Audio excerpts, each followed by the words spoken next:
It's another week, so hello and welcome. I'm Sherwood McCaskey. Thanks for your time. You're watching program number 7 in the current series of Today is a funny night. Now, after days of rioting in Barbados, or as one noted historians would say, after days of the start of that ongoing revolution in Barbados, the question on everyone's mind was why? Why? Why did this happen in Barbados? Well, in answering that question, historian Dr. David Brown references the widely discussed moral economy. It's an ideology he borrowed from the French Revolution. Moral economy states that when there's an uprising, the people take from who they think took from them before. So therefore they're not doing anything wrong. So during the French Revolution, the French say they're hungry.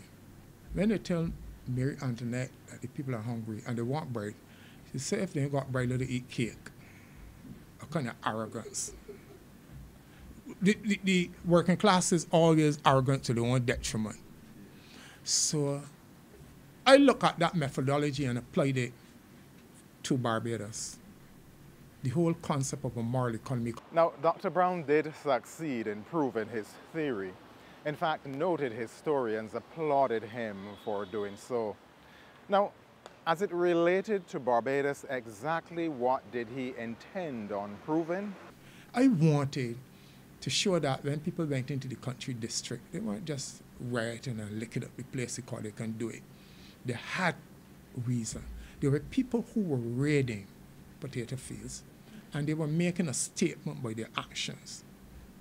I don't recall the particular plantation where over a period of night, workers raided over 4 acres of yams. And there was no evidence of them selling them. They couldn't be eating so much yams. They were making a statement.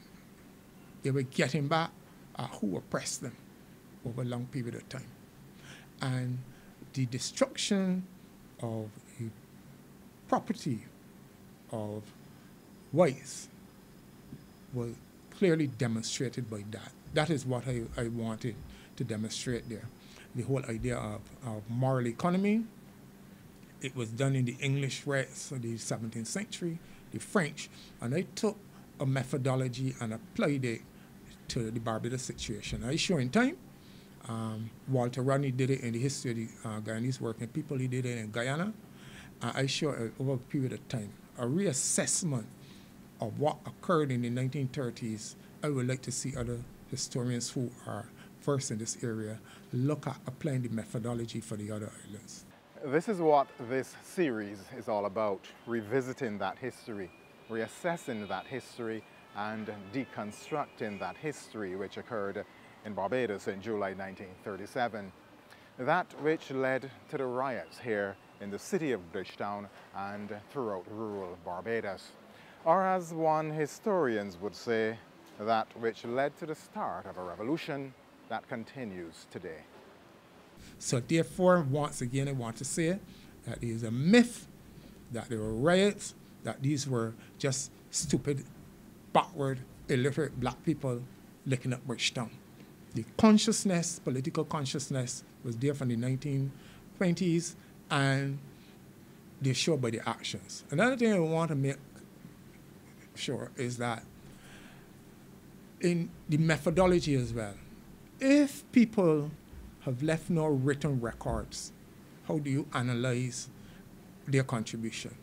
So I look at their actions and make some logical deductions about what they were thinking.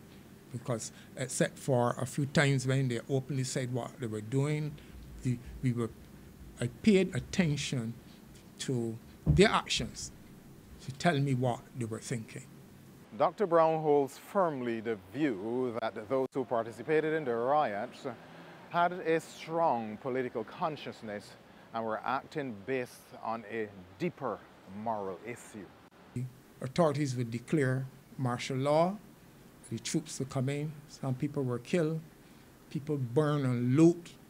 And because of how it happened, some people refer to it as a riot. We believe that there was method in their madness in what they were doing. The workers were making a political statement by their actions. So it wasn't just a spontaneous uprising that people decided to just loot and burn and mash up. They were angry. They had no outlets for their grievances. The colonial authorities weren't listening. The local authorities, the local white elite throughout the region didn't care as far as they're concerned. And so the workers' uprising, in my opinion, was justified. They were making political statements. It is the changing of the order by those from below. Deconstructing history and examining all of the indicators before reaching a conclusion. Meanwhile, the authorities are aware that people engaging in the riot are not necessarily raiding to satisfy any personal hunger at that time, but more so to make a strong political statement to the ruling class. The colonial authorities asked for the HMS Apollo, for the British troops to come and help put down the rebellion. And they are challenging the police, throwing stones at the police, and of course, with the superior power of the state, it was put down. But on the 27th of July 1937, a delegation comprising Grantley Adams, Hilton Vaughan, and some others went before the colonial governor. And they made basically 2 points. They mentioned that this is no ordinary rebellion, that the Barbadian workers are making a very serious statement. And I think it was G.E.T. Branker and Grantley Adams who said, let us set up an economic commission. That's what they call it. In other words, let us investigate what has happened here. Now, that request by then Attorney-at-Law Grantley Adams, now National Hero to Right Excellence Sir Grantley Adams, and some of his colleagues did not fall on deaf ears. In the end, the governor, Governor Sir Mark Young, appointed a special commission to investigate the activities of the police and the volunteer force. What one might notice is that all of the reports that were eventually commissioned to investigate the disturbances or the rebellion, all of them painted more or less the same picture about deplorable living and working conditions for the mass of the people, wherever you go. So we have 3 commissions being set up to investigate the revolt of 1937. There's the Dean Commission, led by Sir George Dean. Dean represents the local, meaning now the Barbadian version of an investigation into what caused what they call the disturbances. That is what the Dean is about. And that Dean Commission in September looked into details as to the local situation. And that in itself is another discussion. The people who went before the commission, what they said, they look at all aspects of Barbadian life, and Barbados was a place that was really a boiling cauldron. It was about to explode because of the deep-seated poverty, lack of education, poor sanitation, some of the most despicable housing conditions, both in the rural and the urban areas, with widespread malnutrition, everything. That's what that Dean Commission revealed in 1937. The Dean was made up of, was really 3 people. This man called Dean, Sir George Dean, who was the chair, and it is called the Dean Commission. But I don't think that when you look at it carefully, that it really is Dean's report, but anyhow, he was chair of the thing. The other two people was a man called Murphy, who I think had connections out to Trinidad. He was a civil servant in Trinidad. Why he was chosen, I'm not too clear. But the third person, and that he's a critical person, is this man who eventually we know as Sir Erskine Ward. Sir Erskine Ward was the local, and I really emphasize now, the local component of that commission. And we could go further. I mean, people of the time, say somebody like Winter Crawford. Winter Crawford will say that the general understanding was that it's Erskine Ward who wrote the report. If you continually read the works of others regularly, you begin to engage in content analysis. You begin to get a sense of how an individual would string words together to form sentences. Now, having read the report and the writings of one of our more popular writers at that time, it seemed quite evident to many who was responsible for the report.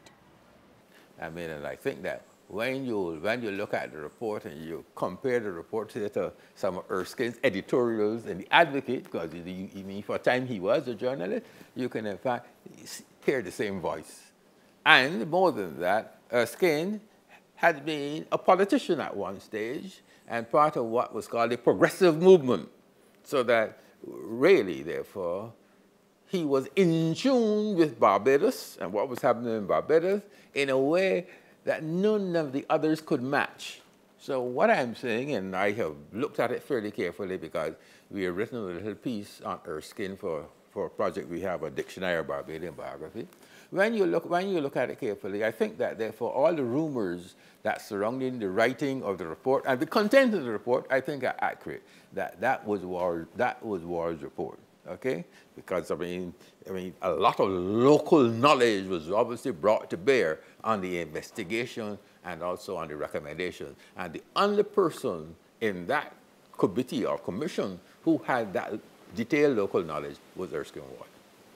There was also another commission which took on a regional approach, a wider perspective, accounting not merely for Barbados, but for the West Indies. There's the Royal Commission or the Moyne Commission. This is a British commission chaired by Lord Moyne. And the Moyne, on the other hand, the Moyne, of course, is the British government's reaction to this wave of insurrection which went through the British Caribbean from 1935 up to 1939. There are some cabinet minutes by P.F. Campbell. He was supposed to be an expert on West Indian matters, and he made it clear that something is wrong. That's the words he used in the West Indies, and that there's a West Indian problem. We are a problem for the British. And he came to that conclusion after you had the social rebellion in Jamaica.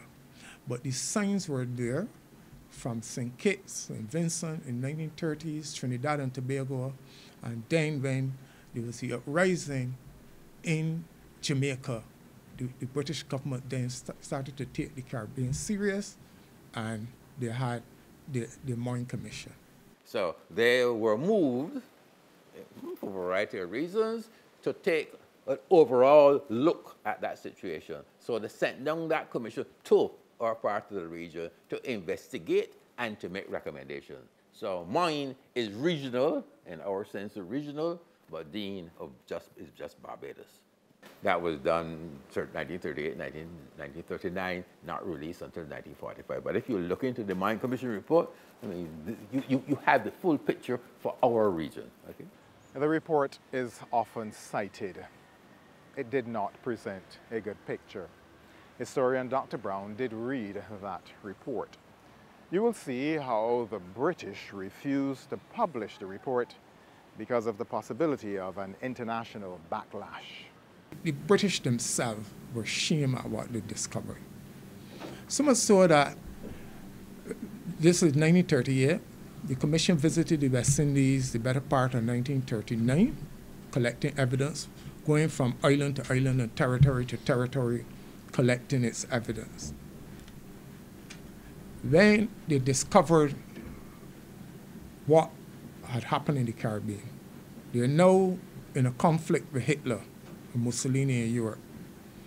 They were so ashamed at what they discovered that they held back the evidence to the end of the war. But they published the report. They were afraid that the Nazis would use it for propaganda. They could have used it. They presided over an empire in which they say the sun never set. But some of the most disgusting forms of poverty any part of the world existed on the British rule. They owe us reparations for what they have done to us, even up into this period. And they can prove beyond a shadow of doubt. Well, it's all yours, Dr. Brown. Talk your talk and prove your point. Now, to prove his point, Dr. Brown brings us forward a little and he calls attention to something that occurred in the 1960s. The British had an opportunity with the Little Eight. An economic commission looked into the state of the islands, and they were pushing a Little Eight federation. And that commission said it would take over 200 million Canadian dollars to jumpstart the economies of the Eastern Caribbean if you want federation. The documents are all there now. The British backed out. They had another opportunity to eliminate poverty that they caused through their colonial experience, and they backed up. Now, having shown the continuity with the link and what occurred after the 1930s, Dr. Brown takes us back to the setting of the discussion, the reports of the situation of the 1930s. And you will note that a sum of money was decided on by the British. This money was to be used for infrastructural development in the islands. Back in the 1930s, the Moyne Commission went throughout the Caribbean, as I say. They discovered some very miserable forms of poverty and such like. But they made recommendations. They held back the evidence. They made recommendations. And here the British are admitting that they are going to give us £1 million for 20 years. So if you add 20 to 1939, it should end around 1954. And that investment through the welfare, Colonial Development and Welfare Fund, an act, funded some development projects throughout the West Indies. I could think of the East Coast Road here in Barbados, Point Primary School, and there's that money that came out of the colonial. I think Commermere, the new Commermere in Waterford was funded from some of that funds. So here were the British then recognizing that they must do something to eliminate the poverty, because I can tell you without a shadow of doubt, they were very afraid of what happened in the Caribbean. P.F. Campbell described people in the Caribbean as fickle, and that they're easily excited. That's how he put it. In other words, if you don't do something about these people, you're going to have some trouble again in your empire. Not that they wanted to see any development. I don't think so, that they were genuine about it. They were afraid of another rising in their empire. Now their empire stretched all over the world. There is yet another commission. This one was established to investigate the actions of the police and other volunteers. It's called the Local Forces Commission, chaired by Williams. Now, this commission had over 100 witnesses because people came in and gave evidence to this commission about why people were shot and how people were shot. In 1939, colonial governor made reference to an inquiry, a commission that was set up to look into the people who were killed and injured. He made reference to it. I searched the Barbados archives, can't find it. When I went to England, I went and looked for it. Can't find it. I even sent my cousin in England. Nobody can find it in England either, in the report. I know it exists. What I find interesting is Hilton Vaughan was part of the commission. The Hilton Vaughan papers are there in the archives. I've made a request to the late Dr. Phillips that if I can get permission to go among the Vaughan papers. I was told that they're not sorted out and therefore I cannot see them. I find it strange that some person be part of a commission and was never given a copy. So if there should be one place this report should exist, would be among the Vaughan papers, because he was part of this committee that looked into the number of people who got killed and their compensation. But it became a secret that I can't understand from then to the present time. We certainly hope that this is not the situation. Finding that report would close a gap that existed in our history and in the lives of many of our people. It would certainly bring closure to Mr. Alleyne and his family, on whose story this entire series is built and which will be revealed later in the series. And my search again for this committee's report was only recently. And nobody can find it. The people in the archive say it doesn't exist. And in England, I went to search as well in England for it when I was in England, and we didn't find it either. I would suggest that among the papers of Mark Young, so Mark Young, that it may be among there, he made reference to it in correspondence to his superiors in England. But that will go a long way in clarifying it.